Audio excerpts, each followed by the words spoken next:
Today I'm going to show you how to make two awesome different things with this big dice mould from Let's Resin. I haven't seen anyone else on YouTube or anywhere make these. They probably have, but I couldn't find them. So what I'm going to do is one as a pot and one as a shaker. Now, this might look complicated to put together, but it isn't. It's actually really easily done. And while I'm going to do that is by showing you as I do it. But before I do that, on both of them, I want to mark out my numbers. So I'm going to be using the chrome markers for this because it marks on molds really, really well. I'm going to be using this. I don't know what color it is, but I'm going to be using that one. And it's really simple. Get your marker flowing and run that on your mold. Now, you might need to let it dry once and then go over it a second time to make sure that you've got a really nice coating of it. Don't worry, this will embed really easily into the resin once it's cured. So I'm going to go around, do all my numbers, and then I'll show you what to do next. Well, I've finished putting all the numbers on and they're dry now. So what I'm going to do is set one set aside because I'm going to make a shaker out of. But this set, I'm going to, first of all, coat in this chameleon powder. And you know how much I love these chameleon powders. They are awesome. And this will go on the mold really easily and just cover the mold all the way around like this. I should probably wipe the dome off and do in a different colour chameleon powder once I've got all this bit done. I'm using one of these soft sponge brushes because I find they're the best thing for adding mica powders, chameleon powders and things to a mould with. And they're quicker as well. I've finished coating this now with the chameleon powders and I'm really pleased with how it's come out. What I'm going to do now is mix up my resin and then I'm going to show you how you put this top on and how you fill this up. I'm going to use a black pigment in my resin, but not a mica powder, just a black pigment. And the great thing is that on the Let's Resin molds, they always put how much resin you need for each bit. And so I've added that up and I know that I need 400 mils, which is 14 fluid ounces. So my resin is all mixed up now. And what I'm going to do first of all is pour my resin into this bit. And I want to pour it in so it's about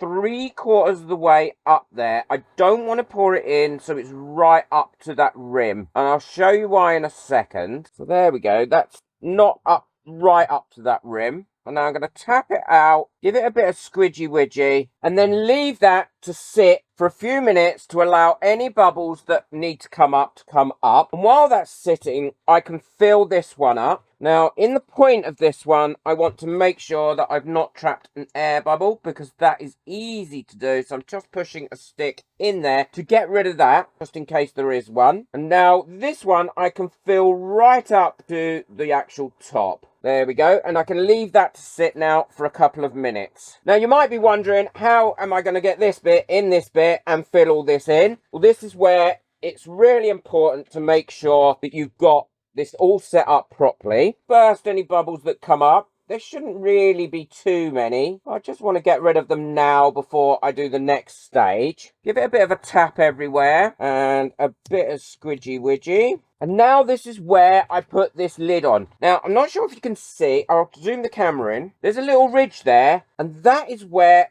that bit there of the lid fits into. You want to push this down into the groove that's all the way around this top. And that is why you don't want to fill it right up to the top to start with. Because if you do, then you can't squeeze this in to where it's meant to be. And that's sitting in that ridge. And now that is sitting in there nicely all the way around. What I'm going to do next is to seal this using my hot glue gun. Now, you could risk this without doing this, but I like to give it a good seal. So all I'm going to do is fill this up, going all the way around and seal that. So now we've got that all sealed, you might be thinking, well, how's he going to get that in there? Well, the little plunger in the top comes out, which makes life a lot easier. So I've transferred my resin over into a smaller jug so I can pour this in as slowly as possible to try and avoid getting any extra bubbles in there. And I should be able to see this coming up the sides as soon as it gets to that amount. And I can fill this right the way up to the top. Now, Now, resin does shrink, and we know that, so it will shrink a little bit back, and we may have to top this final corner up. And if we do, that is no problem at all. So we can start to see that now that's getting there. And all I need to do is finish filling this up right to the very top without making mess if I possibly can. And now I'm going to leave that and that somewhere safe, and what I'll do is in a couple of hours time I'll just come back to this, and if any air or anything has been released and that level has dropped down, then I can top that up and then cork it up to let it finish curing. And this one's going to be the bowl to hold things in, probably dice actually. And now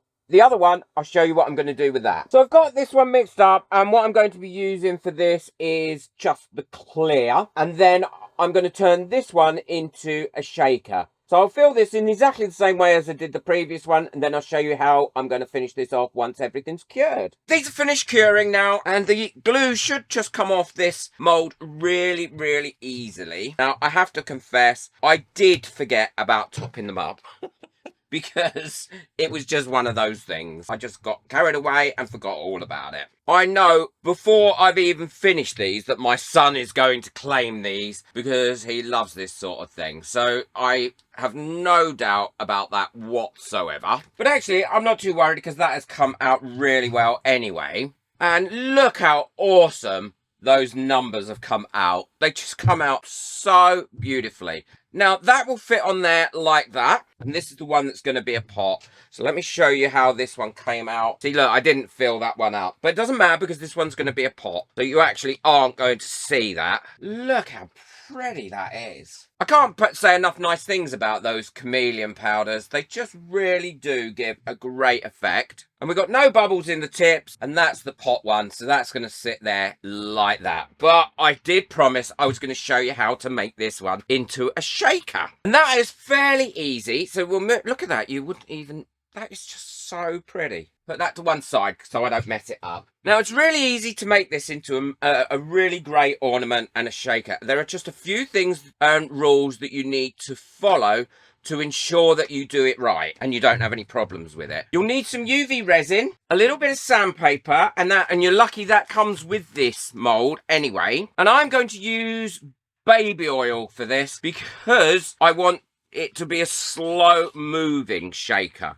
So I don't want it to all just move around really quickly. The first thing I'm going to do is just rough up these edges, going all the way around. That'll really help give it a grip and prevent it from coming apart at any time. You won't see this roughed up edge once it's all finished. So I'm going to rough up that edge. And I'm also going to rough up this edge as well. And then once you've roughed those edges up, ensure that you give them a good clean. Now, I'm using 99% alcohol to clean these off with because I want to make sure that there's no dust or dirt left around any of these to prevent any adhesion to the bottom bit. And also, I don't want that dust and that being in it to spoil it. I have learned over making a lot of these sorts of things that I tend to put far too much in my oil, and then when you shake it you really can't see what's going on. So what I've done is I've measured out the amount of oil that I need to fill this, and all I did that with was by filling the mold up with water first, measuring it in this cup,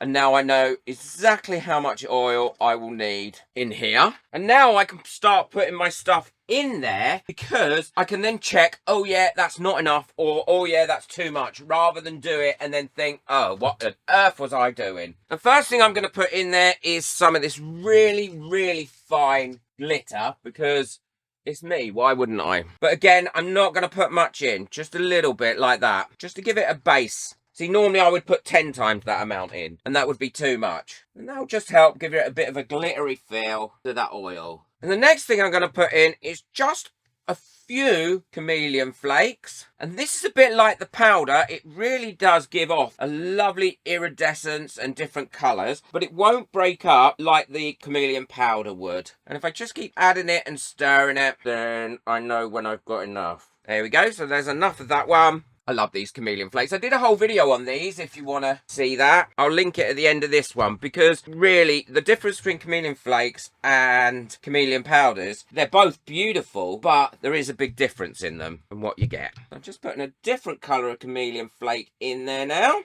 There we go. Now I'm going to add a few glitter stars, not many. And this is why I like the oil, because these will slide down and float around quite slowly as opposed to being really quick in there. But I'm not going to add too many of these. Yeah, that should do. Honestly, you'll really thank me for doing it like this. And now I've got some glitter flakes, and they're a little bit more chunky than the other flakes that I put in. So these will carry a little bit more size about them. And now I'm just going to pop in a few of these fun sequins that I've got, which are faces, stars, aliens. Yeah, I'm really liking that. And now I think I just need something that's in there that's going to be black. I'm just going to find something black to put in there as a contrast. So I think I've got enough in there now, because I do have a tendency to overload these things. And I think that looks quite pretty all in there. And you can actually see the flakes and everything that should be rolling around in there. If you overload them, you really can't see that. So my next thing is to prop this up.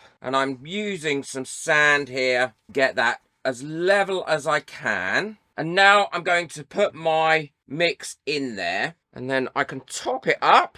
There will be some air in this, and to be honest, that's fine. I can live with that, because sometimes the air can make it look even prettier. So now we've got that in there, and we know it's all nice and clean. The next thing to do is pop the UV resin all around this, and making sure that you coat everywhere. You only want a fairly thin layer, but you do want it on everywhere, because the last thing you want is any leaks. And then once you've got that on there and you're happy how it is, you then place this on the top here and get it into the position that you want it, making sure it's nice and central, which that one is. And I'm going to clean up around all these edges just in case any UV resin has popped out, because I don't want it to be there. And again, I'm using a 99% alcohol just on a cotton bud. Hold that in place. And now I can cure it up. And I'll cure this up for probably about 4 minutes. Well, these are both finished now, and I'm sure they're going to be snapped up by my son as soon as he sees them. The shaker one has come out great. Look how good those numbers look on there as well, and how lovely and clear that is. It is a superb mould. There's no doubt about it. And I think it would roll as well. A bit big to roll. So I love the shaker one. I think it is just such good fun and makes a great little ornament. And it takes ages in the baby oil for that to float around as well, which I particularly like. And the pot one is great as well. Look how wonderful those numbers have come out. And you'll be able to keep your dice in there if you're playing games and anything like that as well. I'll link everything in the description below. Boot that like button, hit that subscribe button, and please check out the video I've got coming up next on the chameleon powders against the chameleon flakes. I think you'll really enjoy that. Take care. Enjoy your resin. Bye.